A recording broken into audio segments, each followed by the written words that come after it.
Oke ya saudara, dari Susumak sebagai ahli ya, supaya memberikan keterangan sesuai dengan keahlian saudara. Saudara penasihat hukum terdakwa, apa yang diminta kesaksian dari ahli? Silakan. Terima kasih yang mulia. Kepada saksi Ibu Eva ya, selamat datang. Terima kasih. Apakah Ibu pernah memberikan kesaksian di TV4? Beberapa kali di dalam kasus waktu itu untuk kasus bagian Departemen Sosial, Kementerian Sosial, dan satu lagi untuk kasus Ibu Hatta Timur. Ibu Hatta Timur terakhir itu ya, yang Iya, mulai ya. terakhir. Ahli, coba jelaskan kepada kami ya untuk satu kasus ini supaya terang benderang. Apa perbedaan ya dari delik suap sebagaimana dimaksud di dalam pasal 5 ayat 1 huruf A dan B dengan pasal 13 Undang-Undang Tipikor, Undang-Undang Korupsi. Coba saudara jelaskan secara rinci. Saya langsung jawab. Ya. Dalam pandangan saya, ini adalah pasal-pasal yang sebetulnya diadopsi dari KUHP. Yang sebetulnya kalau kita bicara dalam konteks KUHP adalah pasal-pasal yang berkaitan dengan jabatan. Kalau kita bicara dalam konteks suap terkait dengan apa yang ditanyakan tadi, perumusannya pasal 5 ayat 1 huruf A, B, dan pasal 13, pada dasarnya unsur-unsurnya semua hampir sama, yaitu ketika seseorang memberikan atau menjanjikan sesuatu kepada seorang pejabat pegawai negeri dalam hal ini atau penyelenggara negara untuk melakukan atau tidak melakukan sesuatu dalam jabatannya. Yang berbeda dari ketiga pasal ini adalah gradasi kesalahannya menurut saya. Jadi unsur kesalahan pada masing-masing pasal itu dirumuskan secara berbeda. Karena pada pasal 5 huruf A, unsur kesalahan itu dirumuskan dengan maksud. Pada pasal 5 huruf B, ayat 1 huruf B, itu karena jabatan atau kedudukan. Dan menurut saya ini adalah bentuk kesalahan dalam pengertian kesengajaan yang luas. Tetapi kalau kita rujuk ke pasal 13, itu bentuk kesalahannya adalah satu bentuk yang dalam konstruksi ilmu pengetahuan hukum pidana kita sebut sebagai probante dolus probante culpa. Jadi di sini pelaku tidak harus mengetahui secara keseluruhan mengenai bagaimana posisi atau kedudukan seorang pejabat, tapi dia patut menduga. Tapi patut menduga ini tentunya ada pengetahuan juga di situ tentang posisi mana dan bagaimana kedudukan dari seorang pejabat.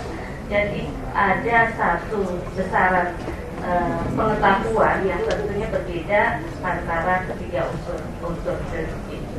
Baik, sehubungan dengan jabatannya di dalam satu rumusan delik pasal 5 ayat 1 huruf A dan B dan pasal 13 juga itu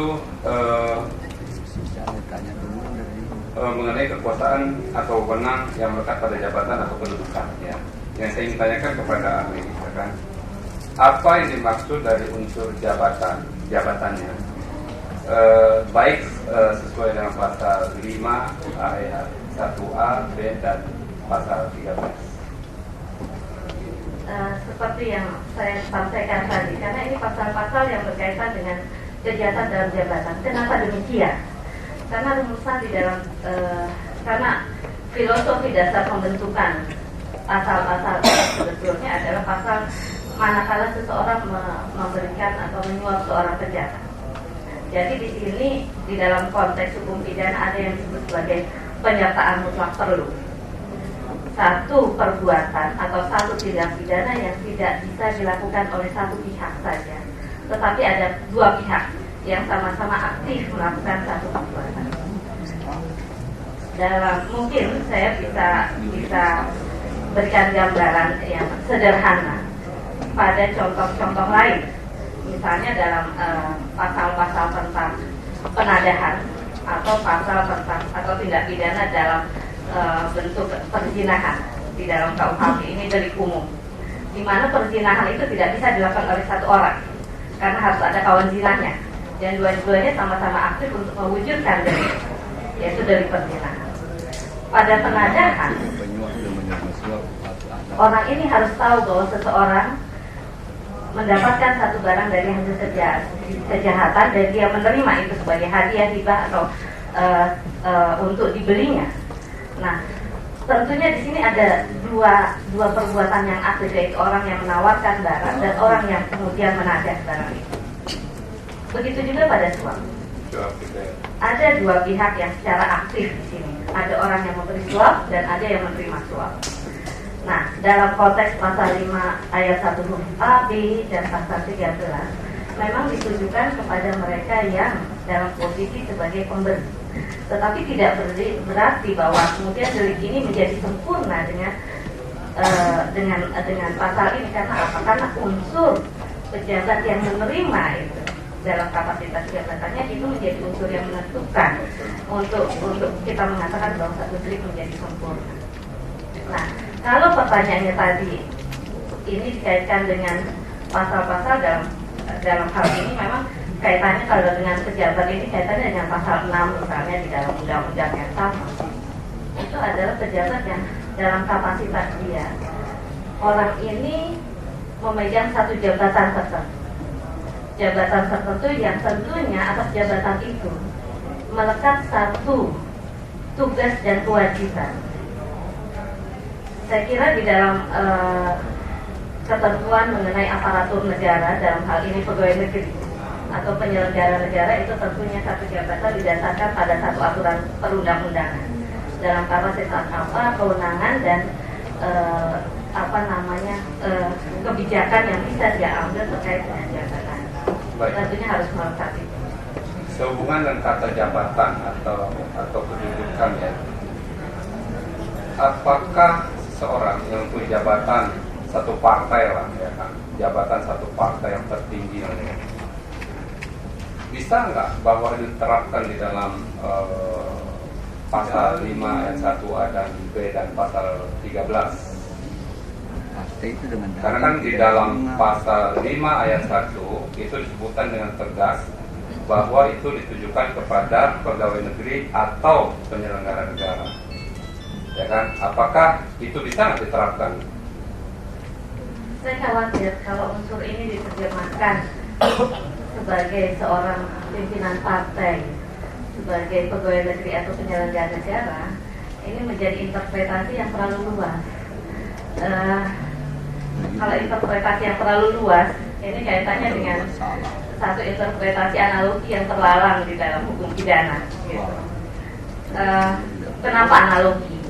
Mungkin ada yang mengatakan ekstensifikasi, tetapi menurut saya kaidah hukum yang mendasari ketentuan pasal 5 ayat 1 huruf A, B, dan pasal berikutnya 6, pasal 11, pasal 12, dan pasal 13, saya kira itu adalah berkaitan dengan satu norma yang mengikat satu pegawai negeri atau penyelenggara negara. Normanya itu jelas, kaidah hukum yang diatur di sana jelas, tidak meliputi subjek lain di luar itu. Oleh karena itu, saya kira pimpinan partai tidak termasuk dalam kualifikasi. Jadi tidak termasuk, ya, di dalam kualifikasi unsur dalam pasal 5 ayat 1A dan B dan pasal 13. Ya. Kemudian ahli, apakah delik suap sebagaimana dimaksud pasal 5 ayat 1 dan B dan pasal 13 Undang-Undang Tipikor dapat terpenuhi, ya, jika pegawai negeri atau penyelenggara negara yang dimaksud tidak memiliki kewenangan jabatan atau kapasitas sebagaimana pegawai negeri atau penyelenggara negara untuk melakukan atau tidak melakukan sesuatu sebagaimana dimaksud oleh pemberi hadiah atau janji. Jelas ya pertanyaannya? Saya kira jelas. Bagian dari unsur yang menentukan di dalam pasal 5 adalah bukan hanya perbuatannya saja, tetapi meliputi juga orang yang menerima itu. Jadi unsur yang menentukan di sini adalah bahwa orang yang menerima adalah seorang pegawai negeri atau pejabat negara yang memiliki kedudukan dalam jabatannya atau memiliki kewenangan atas jabatannya tersebut. Sehingga menjadi, saya katakan, tidak bisa kita kualifikasikan sebagai tindak pidana yang melanggar pasal 5 ayat 1 huruf A atau B atau pasal 13 kalau seorang pegawai negeri atau penyelenggara negara itu tidak punya kualitas seperti yang dipersyaratkan oleh pasal ini. Ahli boleh bisa diberikan satu contoh, Pak? Ya, tadi ahli yang mengatakan sebenarnya berikan contoh. Contoh yang sederhana barangkali di satu instansi atau departemen, ya, katakanlah, saya tidak mengambil contoh, saya contohkan misalnya saya alhamdulillah jadi pegawai negeri, malah tidak pakai itu karena saya langsung diminta oleh universitas. Kalau saya ingin menjadi pegawai negeri, saya memberikan sejumlah uang kepada seorang yang dalam hal ini seorang kepala biro keuangan di Kementerian Diknas. Pertanyaan kita, apa kewenangan dari seorang? Selanjutnya, dalam pasal-pasal mana dalam KUHP yang menjadi tindak pidana suap dan dalam Undang-Undang Tipikor, minta kepada ahli memberikan penjelasan penyuapan aktif dan pasif itu. Baik. Jadi sebenarnya begini, ketentuan tentang penyuapan di dalam Undang-Undang Tipikor secara historis itu diambil dari ketentuan-ketentuan yang ada di dalam KUHP. Saya bisa menjelaskan bahwa penyuapan itu ada dua perbuatan, ada penyuapan aktif dan ada penyuapan pasif. Nah, pengertian penyuapan aktif dalam hal ini adalah bagi pihak pemberi suap. Sedangkan penyuapan pasif itu adalah bagi pihak penerima suap. Nah, ketentuan yang mengatur di dalam KUHP ya, sebagai latar belakang historis yang kemudian dituangkan di dalam Undang-Undang Tindak Pidana Korupsi, yaitu bahwa bagi penyuap aktif itu diatur di dalam pasal 209 dan 210 KUHP. Nah, sedangkan di dalam penyuapan pasif itu diatur di dalam pasal 418 KUHP, dalam pasal 419 dan pasal 420 KUHP. Nah, di dalam hal penyuapan aktif, yaitu di dalam pasal 209 ya, itu diatur di dalam, kemudian digunakan atau dipakai sebagai salah satu ketentuan di dalam Undang-Undang Tindak Pidana Korupsi, itu menjadi pasal 13 Undang-Undang Tindak Pidana Korupsi, dan untuk pasal 210 ya, itu menjadi pasal 11 ya, pasal ya, maaf, 210 untuk penyuapan bagi kepada hakim ya, itu pasal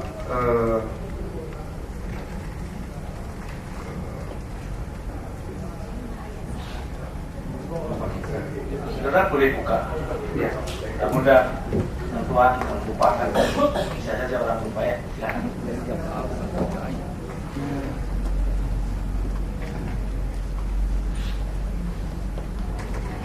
Ya, untuk pasal 210 dalam KUHP menjadi pasal 6 ayat 1. Nah, sedang kemudian bagi penyuapan pasif yang diatur dalam pasal 418 ya, itu kemudian menjadi ketentuan pasal 11 Undang-Undang Tindak Pidana Korupsi.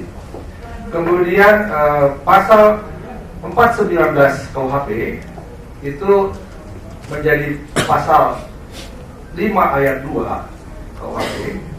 Namun kemudian disalin lagi menjadi pasal 12A B kecil di dalam Undang-Undang Tindak Pidana Korupsi. Nah, inilah yang menjadi suatu kejanggalan di sini, karena ada suatu perbuatan yang diatur dalam dua ketentuan yang sama. Ya. Hanya ada satu hal yang menjadi bertambah janggal lagi, yaitu di dalam pasal 5 ayat 2 Undang-Undang Tindak Pidana Korupsi, di sana ancaman pidananya adalah 5 tahun maksimum. Tetapi di dalam pasal 12A B kecil itu ancaman pidananya adalah seumur hidup. Ya. Nah, ini menjadi sesuatu yang yang menurut saya janggal, karena di dalam pasal 5 ayat 2 di sana deliknya adalah delik sengaja, dolus. Tetapi di dalam pasal 12A B kecil yang diatur di sana bukan hanya delik sengaja atau dolus, tetapi ada juga delik culpa. Nah, jadi agak aneh kok delik dolus yang diatur dalam pasal 5 ayat 2 ancaman pidana 5 tahun, tetapi di dalam pasal 12A B kecil ini malah seumur hidup. Nah, ini menurut saya menjadi suatu kejanggalan. Nah, kemudian untuk pasal 420 KUHP di sana menjadi pasal 12C kecil. Nah, ini juga ada satu pengaturan yang menurut saya 2 kali pengaturannya, yaitu bahwa di dalam pasal Undang-Undang Tindak Pidana Korupsi pasal 420 ini menjadi ketentuan pasal 6 ayat 2, ya, dan menjadi yang ancaman pidananya 15 tahun, dan kemudian pasal 12C kecil yang ancaman pidananya seumur hidup. Nah, jadi menurut saya di sini hal-hal yang terkait dengan delik penyuapan, khususnya bagi penyuapan pasif dalam hal ini terlihat ada suatu kejanggalan. Nah, itu untuk sebentar. Selanjutnya, apakah seorang pegawai negeri yang menerima uang tetapi tidak berhubungan dengan jabatannya, tidak ada kaitannya dengan pemberian kuota, bisa termasukkah pada pasal 11 atau pasal 5 ayat 2 atau pasal 12A dan B?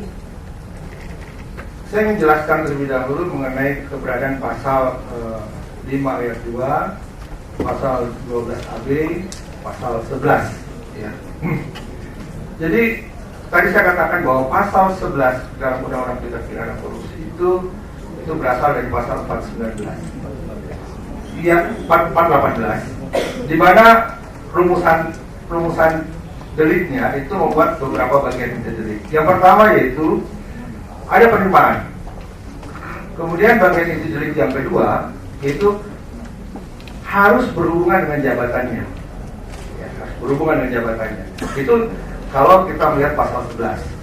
Sedangkan di dalam pasal 5 ayat 2 dan pasal 12AB di sana menjadi delik berkualifikasi karena ada tambahan satu bagian inti delik, yaitu selain ada penerimaan, kemudian berhubungan dengan jabatannya, dan yang ketiga adalah perbuatannya tersebut bertentangan dengan kewajibannya. Jadi menjadi delik berkualifikasi. Nah, itu oleh karena itu kalau dikatakan bahwa tidak ada hubungan dengan jabatannya, menurut saya perbuatan tersebut tidak dapat dikatakan sebagai tindak pidana menurut ketentuan yang dimaksud.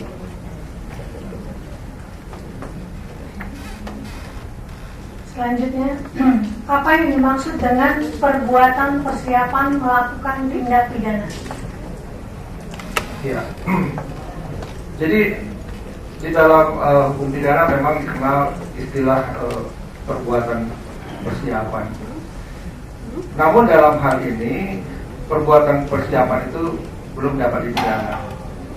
Nah, yang dapat dipidana adalah perbuatan pelaksanaan, ya, pelaksanaan atau mungkin dalam hal percobaan, yaitu adanya permulaan pelaksanaan, itu yang dapat dipidana. Selanjutnya, ahli, apakah jika seseorang hendak menyuap pegawai negeri atau penyelenggara negara yang uangnya belum diserahkan kepada pegawai negeri atau penyelenggara negara, tetapi sudah ada di tangan pemberinya, apakah itu termasuk pada tingkat perbuatan persiapan? Kalau uang itu ternyata sudah ada pada pihak pemberi, ya, dan belum ada suatu perbuatan permulaan pelaksanaan, ya, maka dalam hal ini menurut saya ini baru dalam taraf persiapan sebenarnya. Terakhir, apakah yang dimaksud dengan perdagangan pengaruh atau trade of influence? Ya, saya ingin jelaskan bahwa memperdagangkan pengaruh atau trade of influence ini adalah satu delik, ya, satu tindak pidana yang memang diatur di dalam satu konvensi, yaitu konvensi korupsi internasional, ya. Namun ketentuan tersebut itu belum diadopsi ke dalam ketentuan undang-undang tindak pidana korupsi yang berlaku sebagai hukum positif. Nah, jadi saya dapat katakan di sini bahwa memperdagangkan pengaruh, ya, atau trade of influence ini, ya, ini adalah suatu perbuatan pidana, hanya belum belum ada pengaturannya di dalam undang-undang tindak pidana korupsi, sehingga berdasarkan asas legalitas, ya, rumusan yang berkaitan dengan tindak pidana memperdagangkan pengaruh ini belum bisa diberlakukan. Apakah dengan demikian perdagangan pengaruh itu belum diberlakukan di Indonesia? Iya, belum diberlakukan karena asas fundamental hukum pidana, yaitu asas legalitas, ya, yaitu apa yang tercantum dalam pasal 1 KUHP jelas mengatakan bahwa dikatakan sebagai suatu perbuatan pidana apabila sudah didasarkan pada suatu ketentuan undang-undang pidana.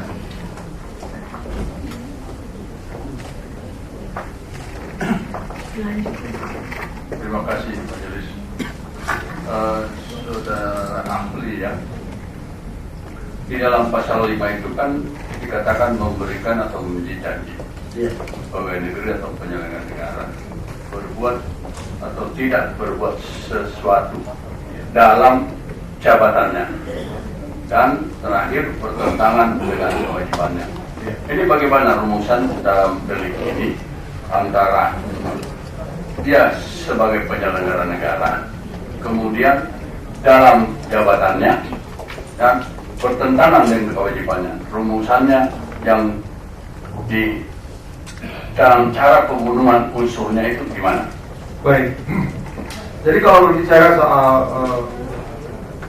pegawai negeri atau penyelenggara negara, ini adalah apa yang dimaksud dengan norm adresatnya, artinya dia menjadi subjek hukum pidananya.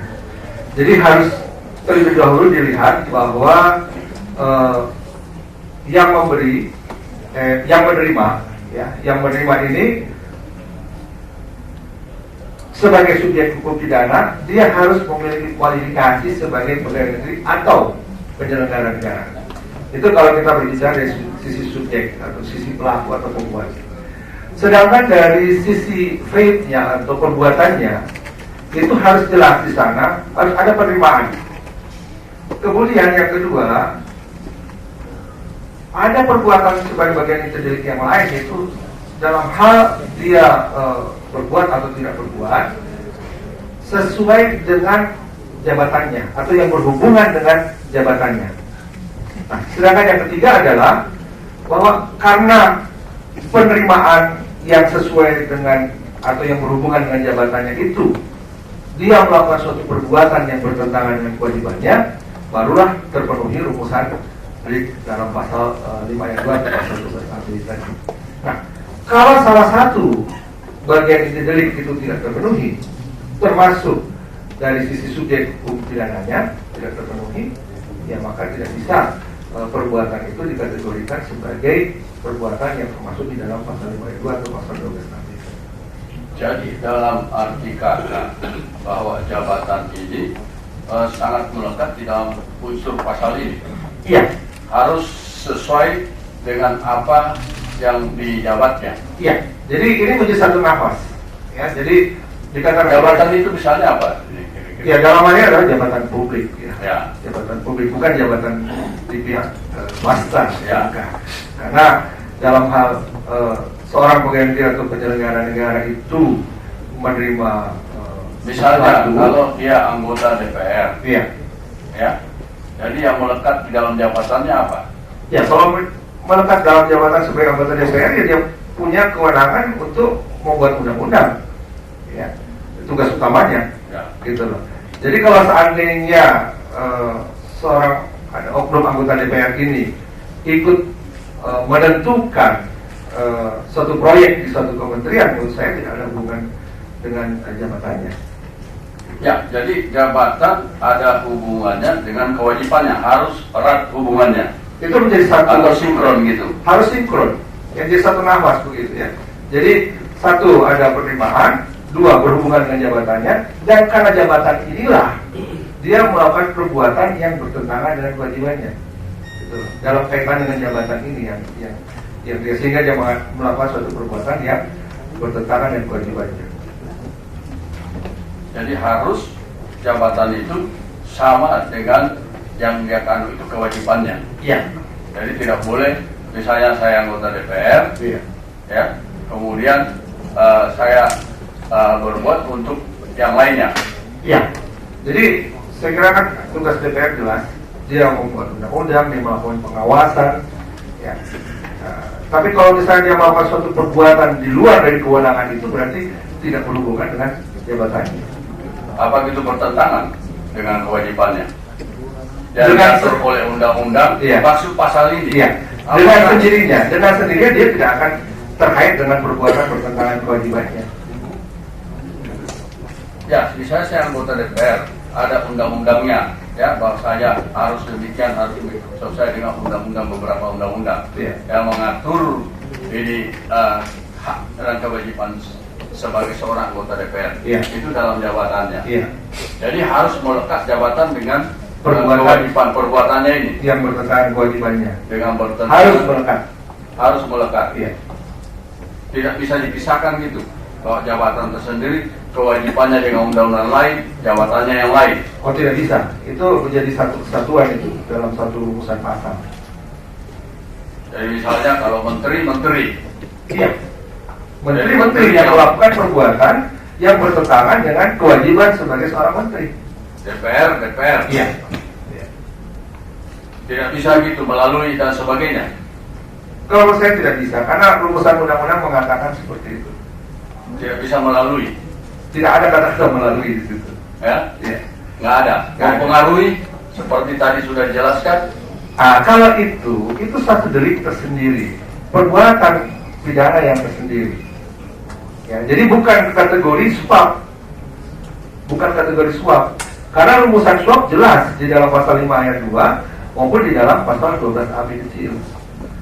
Nah, kalau misalnya salah satu bagian inti delik dari pasal 5 ayat 2 maupun pasal 12 AB kecil ini tidak terpenuhi, tapi kemudian yang muncul suatu perbuatan lain, itulah yang disebut sebagai yang tadi misalnya memperdagangkan pengaruh, maka itu adalah satu perbuatan tersendiri.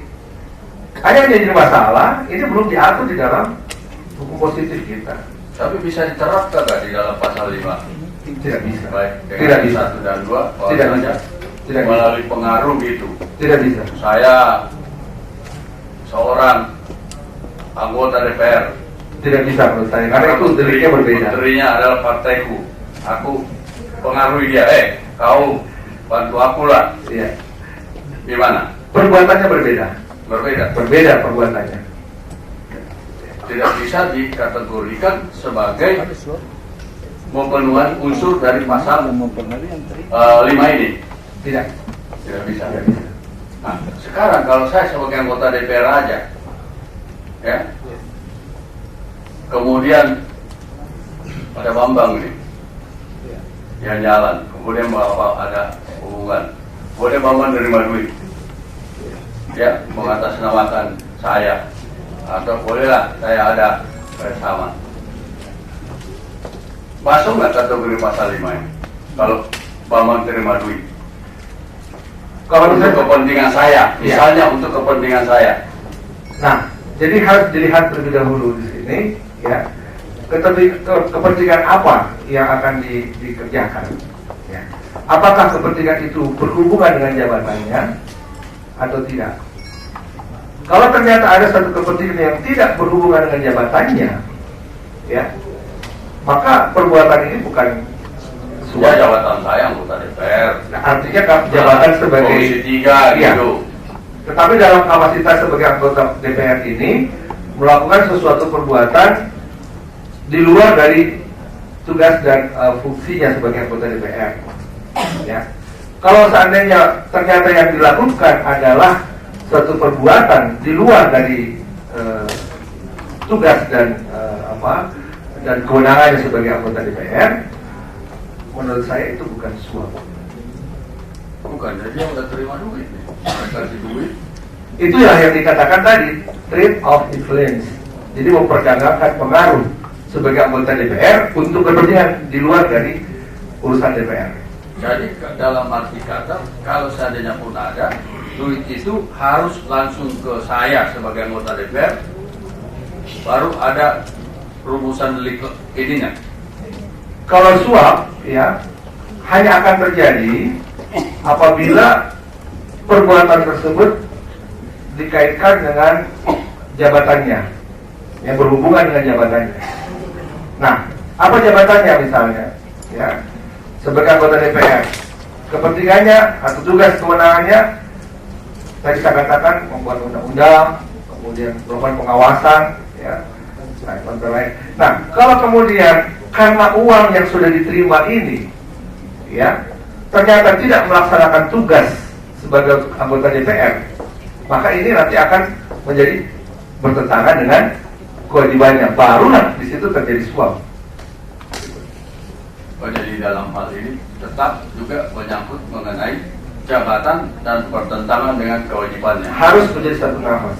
Apakah kewajiban itu yang melekat pada diri seorang yang mempunyai jabatan itu adalah kewajiban yang masuk dengan etika, sumpah, masuk itu yang dimaksud di sini. Ya, saya kira kaitannya sangat erat, ya, yang bertentangan kewajibannya itu sesuai dengan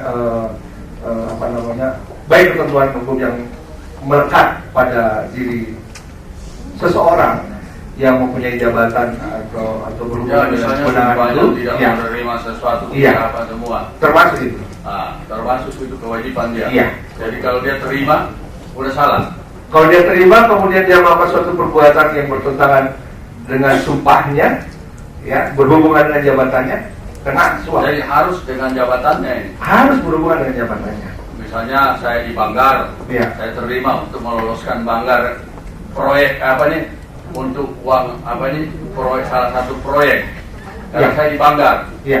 ya, di anggota DPR di Nah, Banggar. iya. Jadi saya dikasih uang.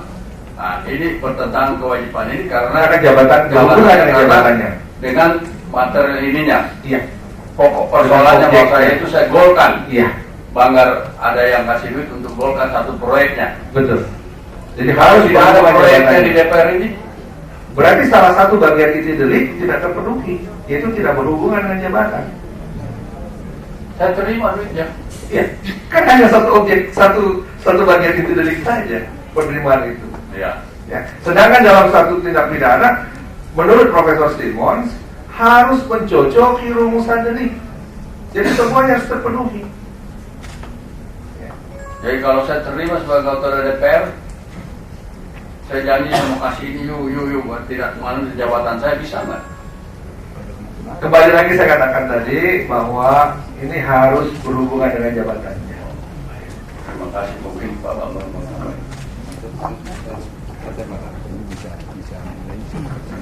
Oke, majelis. Untuk Ibu Eva, tadi Ibu Eva sudah menjelaskan kalau trading in influence yang diatur di UN Convention itu tidak bisa serta-merta diterapkan pada unsur pasal 5 maupun pasal 13. Sekarang aku pengen tahu lebih jauh lagi mengenai trading in influence ini. Tadi kan Bu Eva mencontohkan penerapannya pada quit locking, ya, locker. Nah, kalau pihak yang digerakkan atau dipengaruhi ini itu sendiri tidak punya pemahaman yang sama atau dia tidak bisa dipengaruhi dan tidak mau dipengaruhi, apakah sudah terjadi satu penggerakan? Dalam konteks penggerakan itu Ini udah berlaku di Indonesia belum? untuk UN Convention-nya belum. Belum tuh apa? Belum. Itu yang saya baca. Seperti tadi yang saya sampaikan, ini belum berlaku di Indonesia. Apa dibahas? Ya. Yang lain. Kalau begitu ini kan sudah diratifikasi ya sebagai undang-undang UN Convention ya. Tadi kan Saudara Ali menjelaskan bahwa ini nantinya jadi analogi, ya kan? Kalau kita pakai, makanya tidak boleh. Bisa nggak ini dianggap atau dijadikan rujukan sebagai penafsiran gramatikal? Karena gramatikal itu bisa di pasal yang sama dalam satu undang-undang ataupun dengan undang-undang yang lain, bisa nggak dalam hal pidana? Dalam konteks interpretasi kita, tujuan atau fungsi dari interpretasi itu kan sebetulnya menerjemahkan satu unsur di dalam pasal dalam konteks perkara atau kasus. Dalam pemahaman saya, setiap kasus itu atau setiap perkara pidana itu punya karakteristiknya sendiri. Jadi tidak ada yang namanya pembunuhan dengan pembunuhan itu sama persis, pencurian dengan pencurian itu sama persis. Oleh karena itu perlu yang namanya interpretasi. Dan memang model interpretasi salah satunya gramatikal adalah diperkenankan dalam konteks kebahasaan. Tetapi unsur yang mana yang ingin diinterpretasikan? Saya kira tidak ada unsur di dalam pasal 5 atau pasal 13 yang bisa diinterpretasikan sesuai dengan apa yang dirumuskan di dalam UN Convention. Satu lagi, majelis satu. Ahli kedua-duanya saya ingin penjelasannya. Sesuai dengan Undang-Undang Nomor 27 Tahun 2009 tentang MPR, DPR dan seterusnya, itu di dalam pasal 71 itu adalah tugas dan wewenang DPR. Di situ kalau tidak salah ada 19 tugas dan wewenang. Pasal 79 itu ada kewajiban anggota DPR. Ya. Nah, kita banyak tahu ya tugas apa yang katakan saya tadi, tugasnya sudah jelas, ya kan, membuat undang-undang lah, ya kan, dan segala macam lah ya. Kemudian banyak anggota DPR itu yang biasa ngompreng lah gitu ya, ngompreng. Dia minta satu proyek kepada Kementerian Dalam Negeri lah tentang EKTP lah, tentang EKTP. Lalu dia terima sesuatu uang itulah ya dari EKTP itu. Itu kan bukan di dalam satu pekerjaan job description dia gitu. Itu delik apa tuh kalau begitu? Dia terima uang dari proyek EKTP lah dari Kementerian Dalam Negeri gitu. Ingin pandangan dari ahli itu gimana? Silakan.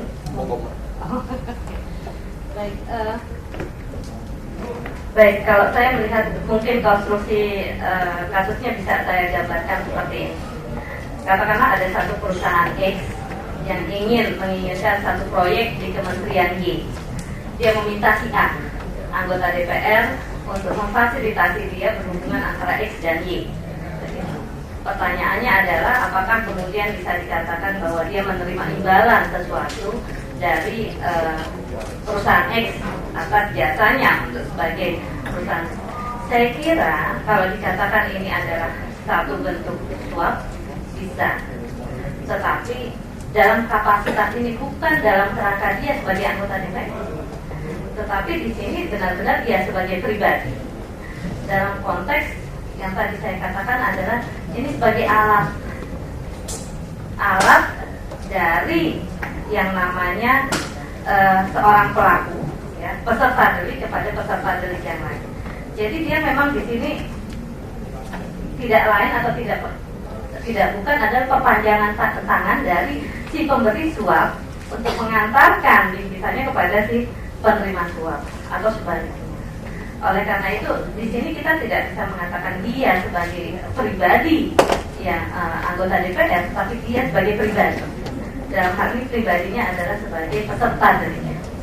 Ya, kalau dalam konteks ini tentunya kita tidak bisa mengatakan katakanlah pasal 5 ayat 1 huruf A atau B berdiri sendiri, tetapi harus dinyuntukkan dengan pasal 55. Karena di sana ada hal yang harus kita ukur persyaratannya, misalnya ada kerjasama secara fisik, ada kerjasama yang disadari.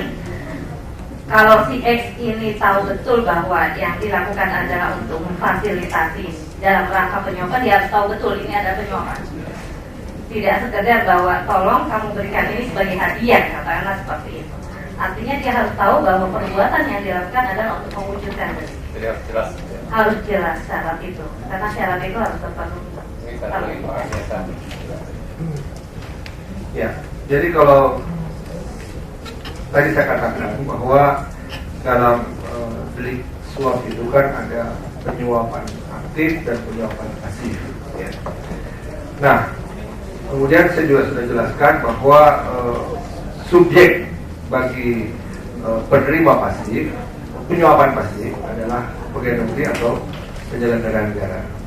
Kalau kemudian tadi dikatakan dalam ilustrasinya ada seseorang yang memberikan sesuatu kepada anggota DPR, ya, kemudian dengan harapan bahwa dia menitipkan kepentingannya, ya, untuk ya mendapatkan katakanlah mendapatkan suatu proyek tertentu, ya, dengan mungkin menghubungi pihak, katakanlah pihak kementerian misalnya, yang bertanggung jawab terhadap keberadaan suatu proyek, ya, yang bisa memiliki kewenangan untuk menyetujui atau menolak suatu proyek. Nah, menurut saya dalam hal ini, kalau dikaitkan dengan tindak pidana suap bagi diterapkan pada anggota DPR, ya, tersebut, di sini ada satu bagian inti yang tidak dipenuhi, ya. Yaitu apa? Yang tadi saya katakan bahwa tidak ada hubungannya dengan jabatannya atau tidak berhubungan dengan jabatannya. Ya. Satu bagian itu yang tidak terpenuhi. Ya. Kemudian yang kedua, ini harus menjadi satu kesatuan bahwa perbuatan bertentangan dan kewajibannya ini harus dikaitkan dengan adanya dalam hubungan dengan jabatan atau kewenangan yang dimiliki. Ya.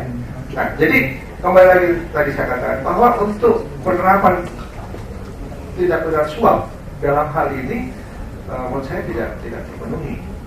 Ya. Kalau dalam konteksnya seperti itu tadi, ya, karena seorang anggota DPR itu tidak punya kewenangan untuk menentukan seseorang itu mendapatkan proyek atau menolak suatu proyek. Jadi ahli bahwa itu syarat mutlak harus ada dengan kewenangan.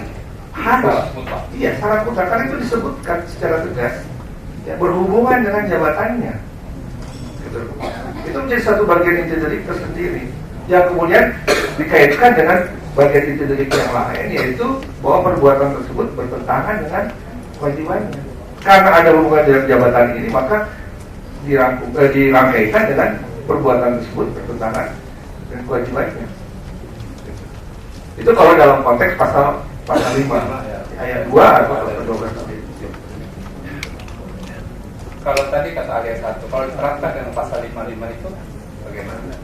Nah, lain halnya kalau dalam konteks benevolent, ya, bersama turut serta, ya, turut serta antara si pemberi yang satu ke oknum anggota DPR ini dalam rangka, ya, dalam rangka pemberian ini akan diserahkan ke pihak yang menentukan, yang punya kewenangan di kementerian.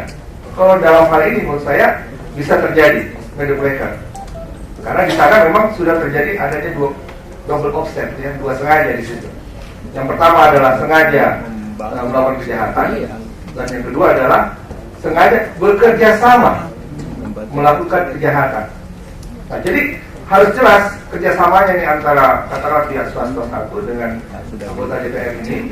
Ya, ini diikat oleh pasal 55 yang dari ayat 1 yang diberikan untuk kepentingan di kementerian. Kalau itu yang bisa dibuktikan, menurut saya itu terjadi. Ya, pasal 55 itu lagi. Apa unsur apa yang menyebabkan terpenuhi percobaan penyuapan? Iya, kalau dalam percobaan penyuapan ini sebenarnya begini. Karena sudah disebutkan bahwa ada pemberi, ada penerima. Ya. Nah, kemudian yang terjadi apa di sini? Pihak pemberi sudah mau menyerahkan uang kepada pihak penerima, tetapi pihak penerima itu menolak pemberian tersebut. Di sini terjadi percobaan penyuapan. Nah, tetapi berlaku pada siapa? Berlaku pada pemberi. Kenapa? Karena dikatakan bahwa percobaan itu adalah satu pelaksanaan delik yang tidak selesai. Jadi sudah ada perbuatan pelaksanaan, tetapi tidak selesai delik itu karena faktor di luar istilah. Nah, jadi itu bisa terjadi percobaan penyuapan. Cukup ini. Teman-teman umum mohon tanya, silakan. Ada yang sudah ditanya jangan ditanya ya. Saudara juga nanti kalau ditanya yang sudah ditanya, jawabannya sudah dijawab tadi. Kepada ahli Ibu Tadi disampaikan bahwa bila mana nanti tolong dikoreksi kalau simpulan saya salah. Penyelenggara negara itu yang menerima, maka deliknya itu belum selesai, tidak sempurna. Jadi disilakan uangnya jatuh di jalanan seperti itu kan. Ya. Dalam kesimpulan tersebut tidak selesai karena uang belum diterima oleh penyelenggara negara. Apakah dalam konteks tersebut pelaku antara pemberi dan penerima itu langsung berhubungan? Maksud saya pelakunya ya hanya dua orang itu antara pemberi dan penerima, atau termasuk juga dalam pengertian bila mana pelakunya ada lebih dari satu? Kalau dijelaskan. Dalam konstruksi hukum pidana ada yang namanya denuming subdenuming atau penyertaan dalam penyertaan. Jadi saya kira penyertaan syarat yang berlaku di dalam konteks penyertaan dalam penyertaan pun sama. Jadi tidak sempurnanya perbuatan ketika unsur delik atau ada sebagian atau salah satu saja dari unsur delik tidak terpenuhi, maka delik belum sempurna. Saya kira ini juga berlaku di dalam konteks yang ditanyakan. Apakah bila demikian kesimpulan pendapat saya, seorang pelaku tindak pidana penerima suap yang dilakukan oleh orang lebih dari satu dengan kawan peserta lainnya, apakah semua di antara kawan-kawan peserta tersebut juga harus memenuhi semua unsur delik menerimanya? Saya kira kalau kita bicara tentang unsur perbuatannya, itu jelas apa yang dirumuskan di dalam pasal itu harus dipenuhi. Kecuali kalau kita bicara tentang unsur yang berkaitan dengan pribadi pelaku, ini tentunya harus diperhitungkan orang demi orang. Tetapi intinya adalah di dalam hukum pidana, perbuatan yang dituju itu sama dari peserta delik. Katakanlah dalam di dalam konstruksi penggerakan dalam penggerakan, atau dalam konstruksi dalam hal ini suap, di mana pelaku suap itu dilakukan secara berantai. Nah, unsur bahwa semuanya berkehendak untuk mewujudkan satu tindak pidana yang sama itu harus ada, dan tindak pidananya juga harus disadari sama, yaitu dalam hal ini suap. Artinya suap apa hakikatnya adalah apa yang dirumuskan di dalam pasal. Manakala itu tidak terpenuhi, deliknya tidak sempurna, tentunya itu melekat kepada semua peserta delik.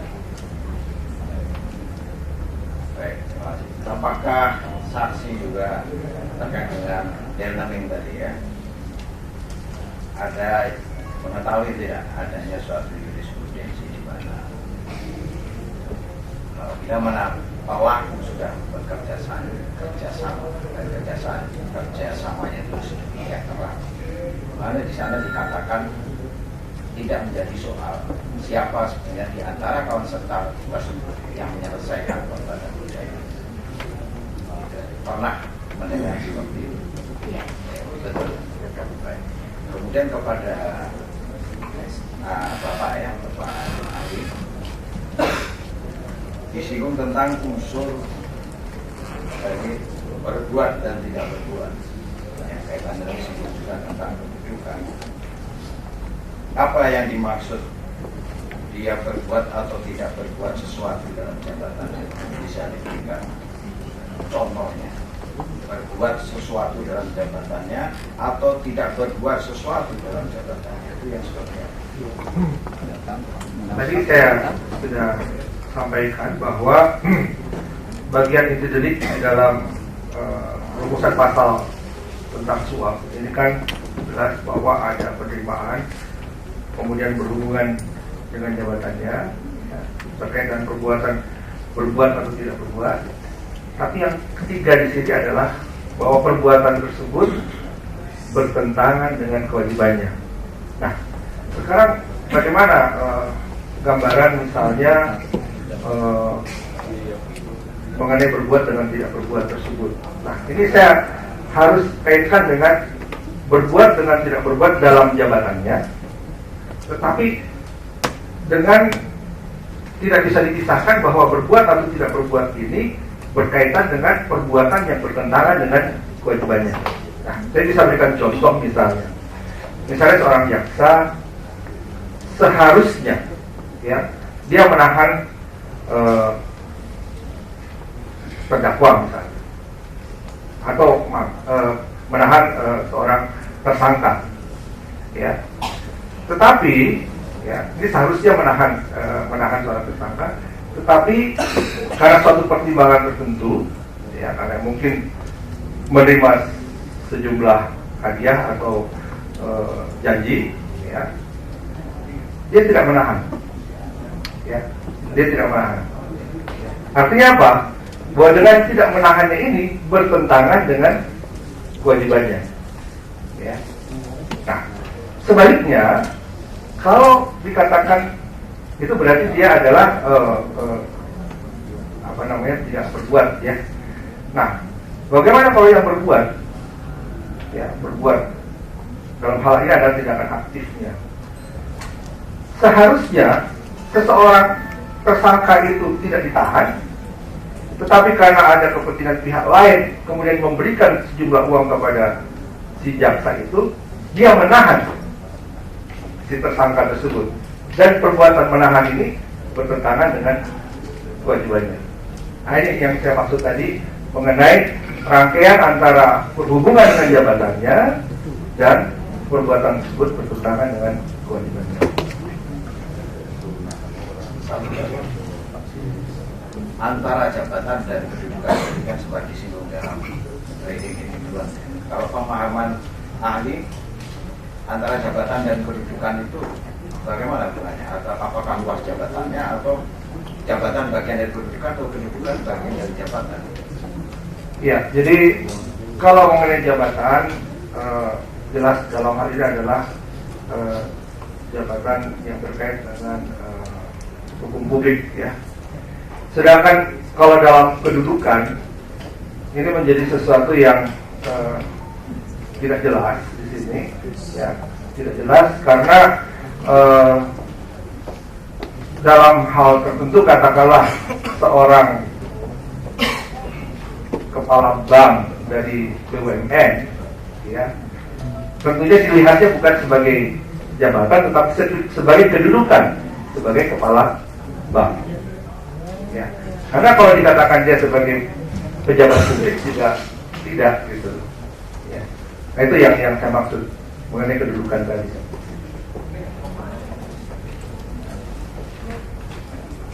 Cukup.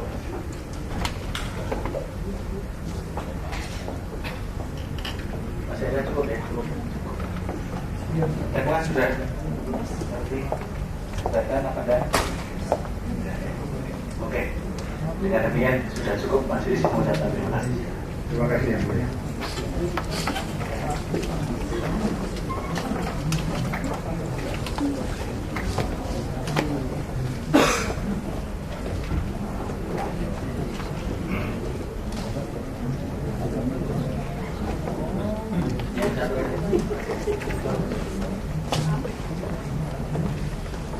Saudara, ada saksi yang